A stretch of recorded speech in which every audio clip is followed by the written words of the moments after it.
नमस्कार फ्रेंड, कोकण तडका यूट्यूब चॅनलमध्ये मी नेहा तुमचं पुन्हा एकदा स्वागत करते।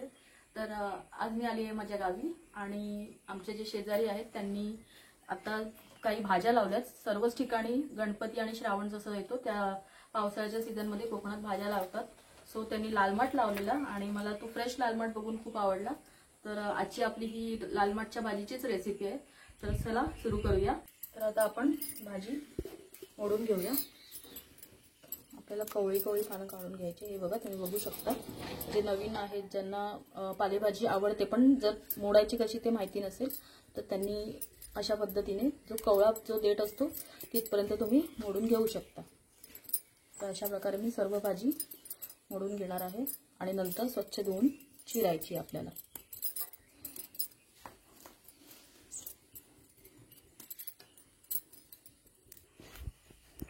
तर इथे भाजी मी स्वच्छ धुवून घेतली। आता त्याला चिरून घेते। भाजी साफ करून चिरून घेऊया आता।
आपली पूर्ण लालमाटची भाजी छानपैकी चिरून झाली।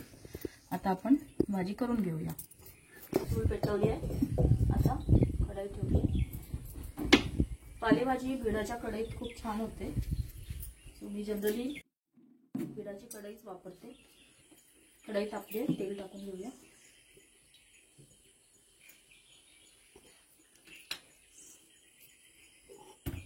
इथे मी दीड कांदा कापून घेतलाय, एक मोठा आणि एक म्हणजे अर्धा घेतलाय थोडा। एवढ्या भाजीसाठी एवढा कांदा लागतो।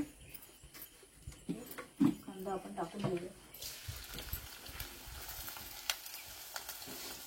आणि मिरची सुद्धा त्याच्यासोबतच टाकू।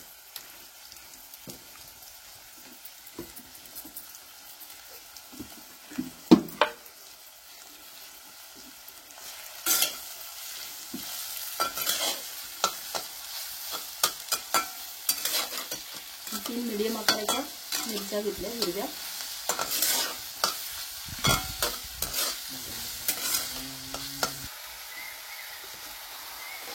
कांदा मिरची आता छान भाजून झाली। आपण इथे लालमाट टाकून घेतो।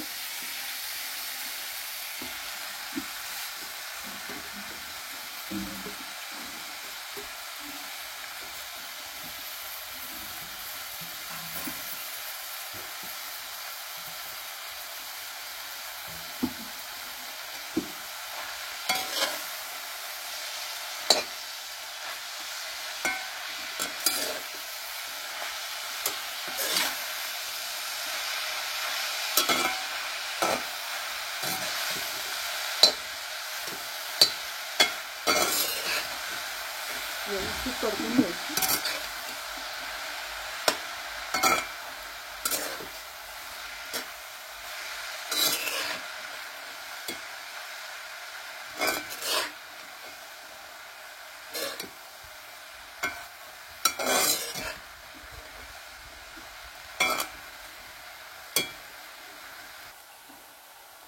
थोडा वेळ झाकून ठेवून देऊया।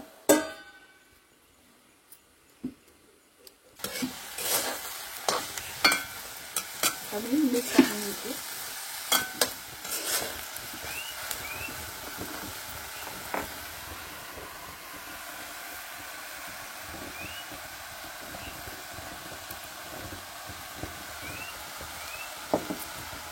भाजी आपली झाली आहे छान. पालेभाजीला शेवटी मीठ टाकायचं.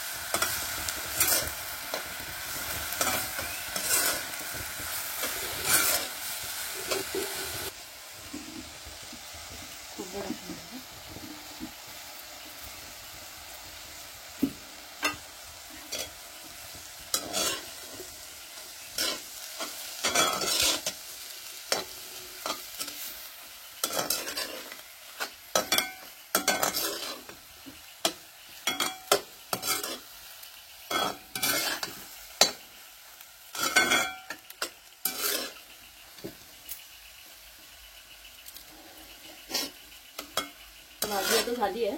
आपण उतरवून घेऊ कढई.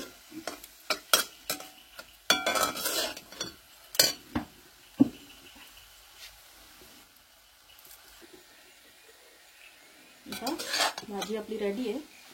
काढून घेते. मस्तपैकी लाल माठची भाजी तुम्ही नक्की ट्राय करा.